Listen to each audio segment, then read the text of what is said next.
నవాబ్పేటలో అతి దారుణంగా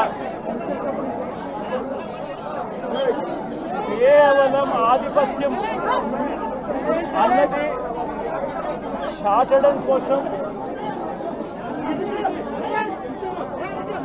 ఒక పథకం ప్రకారం అక్కడ కర్రలతో అతి దారుణంగా దాదాపుగా 20 మంది కలిసి కర్రలతో అతి పాశవికంగా కొడుతూ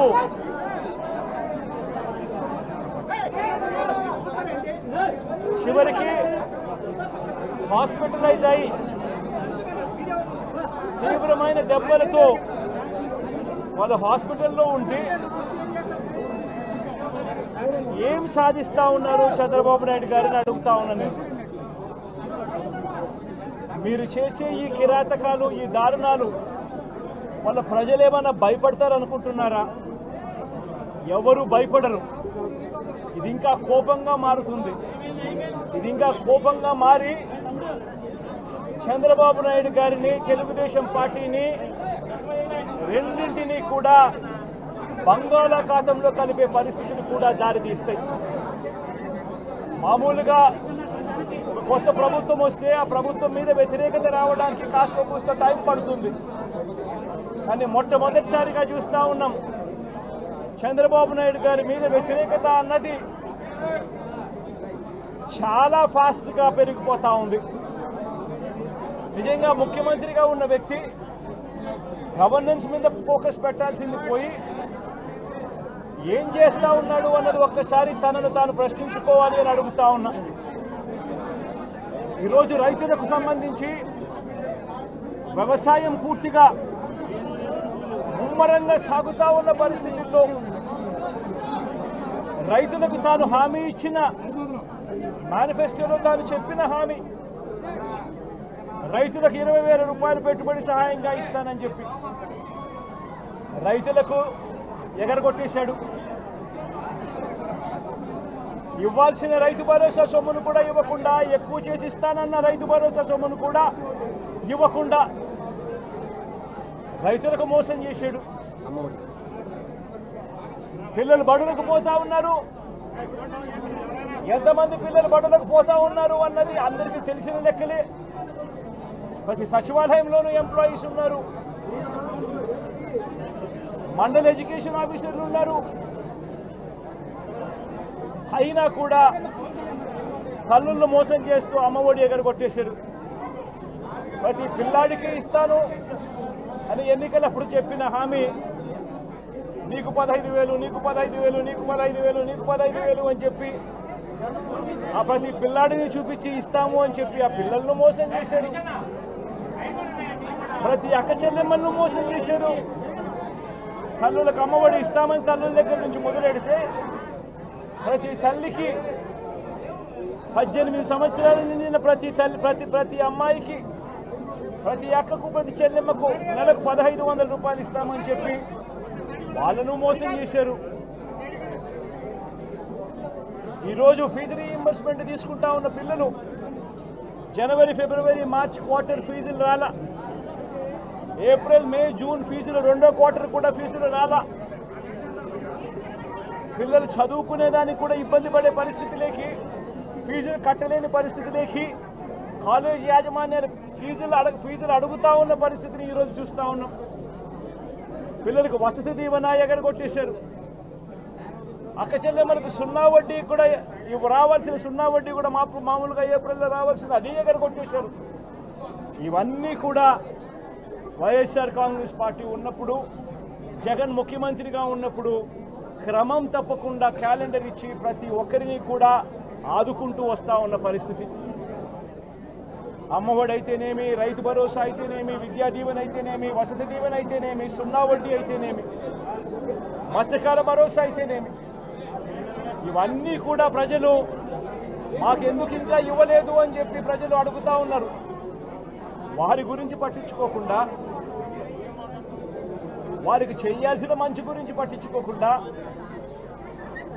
స్కూళ్ళను నిర్వీర్యం చేస్తూ, చదువులను నిర్వీర్యం చేస్తూ, హాస్పిటళ్లను నిర్వీర్యం చేస్తూ, చివరికి ఏ ఒక్కరూ కూడా మిమ్మల్ని ప్రశ్నించకూడదు అని, ఏ ఒక్కరూ కూడా రోడ్లెక్కకూడదు అని ఈ మాదిరిగా భయాందోళనను క్రియేట్ చేయాలనే ఉద్దేశంతో గ్రామ స్థాయి నుంచి మొదలెడితే ప్రతి ఒక్కరికి కూడా మీ కక్షలు, మీ కార్పణ్యాలు మీరు తీర్చుకోండి అని చెప్పి గ్రీన్ సిగ్నల్ ఇస్తూ గ్రామ స్థాయి నుంచి ఈ భయానక వాతావరణాన్ని క్రియేట్ చేస్తూ ఉన్నారు. ఆలోచన చేసుకోమని అడుగుతా ఉన్నా. మళ్ళీ చెప్తా ఉన్నా చంద్రబాబు నాయుడు గారికి, మీరు చేస్తూ ఉన్నది తప్పుడు సాంప్రదాయం. ఇది కనుక కొనసాగింది అని అంటే రేపు పొద్దున ఏం జరుగుతుంది అని అంటే, ఈరోజు మీ ప్రభుత్వం ఉంది, చాలా వేగంగా మీ ప్రభుత్వం కూడా తుడిచిపెట్టుకొని పోతుంది. ఆ తర్వాత మళ్ళీ మా ప్రభుత్వం వస్తుంది. ఆ తప్పుడు మా ప్రభుత్వం వచ్చినప్పుడు కార్యకర్తలు నేను వద్దు అని చెప్పినా కూడా వినకుండా ఆ కార్యకర్తలు చంద్రబాబు నాయుడు గారి తెలుగుదేశం పార్టీ వాళ్ళందరికీ కూడా బుద్ధి చెప్పే పరిస్థితి కూడా చంద్రబాబు నాయుడు గారు బీజం వేస్తూ ఉన్నారు. ఈరోజు దయచేసి నేను చంద్రబాబు నాయుడు గారికి చెప్తా ఉన్నా, ఈ తప్పుడు సాంప్రదాయాలను ఇంతటితో ఆపండి. ఈ తప్పుడు సాంప్రదాయాలు పెద్దయ్యాయి, వృక్షాలైనాయి అనంటే ఆ తర్వాత ఆపడం ఎవరి చేత కాకుండా పోతుంది.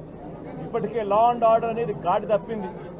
ఇప్పటికే ఏం జరుగుతూ ఉంది అన్నది మీకే తెలియకుండా కూడా జరిగేంత దారుణమైన పరిస్థితిలోకి ఈరోజు లా అండ్ ఆర్డర్ పోతూ ఉంది.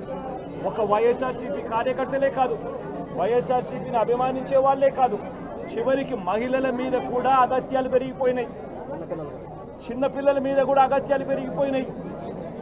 ఇష్టం వచ్చినట్టుగా రౌడీజం పెరిగిపోయింది. ఇష్టం వచ్చినట్టుగా ఎవరికి బుద్ధి పుడితే వాళ్ళు చేస్తూ ఉండే కార్యక్రమాలు జరుగుతూ ఉన్నాయి. లా అండ్ ఆర్డర్ పూర్తిగా గాడి తప్పిన పరిస్థితులు కనిపిస్తూ ఉన్నాయి. ఇప్పటికైనా చెప్తా ఉన్నాను, హెచ్చరిస్తూ ఉన్నాం, మరొక్కసారి కూడా చెప్తా ఉన్నాం. శుక్రవారం ఈ మధ్య కాలంలోనే జరిగిన ఇంకొక ఘటనలో ఏకంగా చంపేసిన ఘటన చూసాం నంద్యాలలో. శుక్రవారం నేను అక్కడికి కూడా పోతా ఉన్నాను.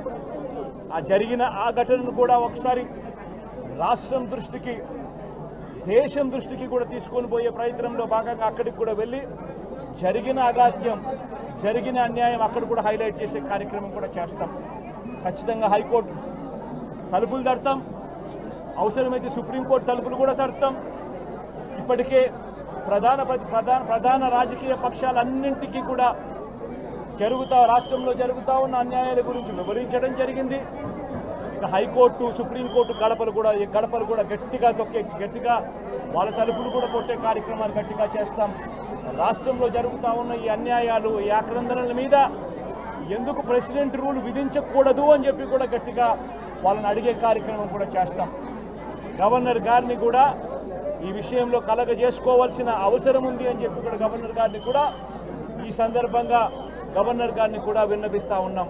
ఇవన్నీ కనీసం మీరన్నా సుప్రీంకోర్టు జడ్జిగా పనిచేశారు, కనీసం మీ సమక్షంలో మీరు ఉండగానే ఇవన్నీ ఈ రాష్ట్రంలో జరుగుతూ ఉన్నాయి. దయచేసి మీరు కూడా కాస్తో కూస్తో చూసేసి ఉన్నట్టుగా పోకుండా మీరు గట్టిగా ఇన్వాల్వ్ కమ్మని చెప్పి గవర్నర్ గారిని కూడా ఈ సందర్భంగా విజ్ఞప్తి చేస్తూ ఉన్నారు.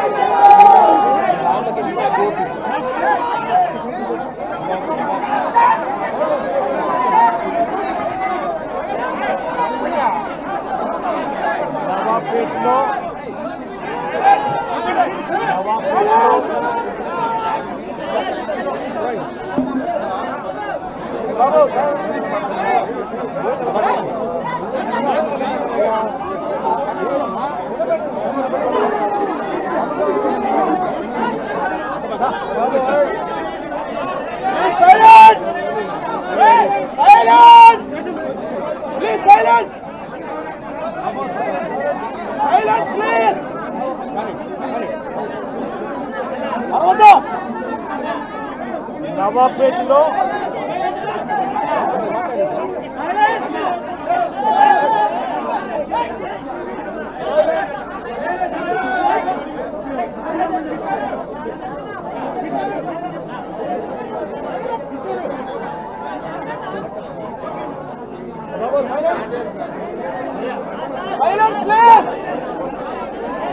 దయచేసి అరవద్దు.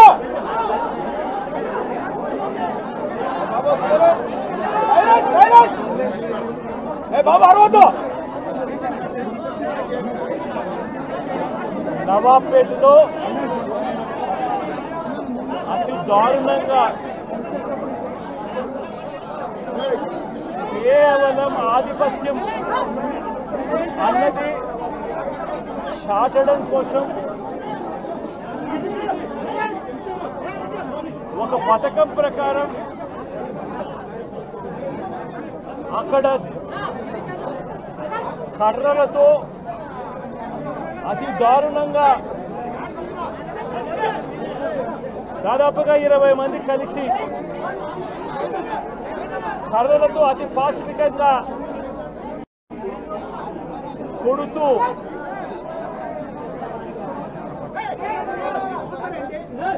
చివరికి హాస్పిటలైజ్ అయి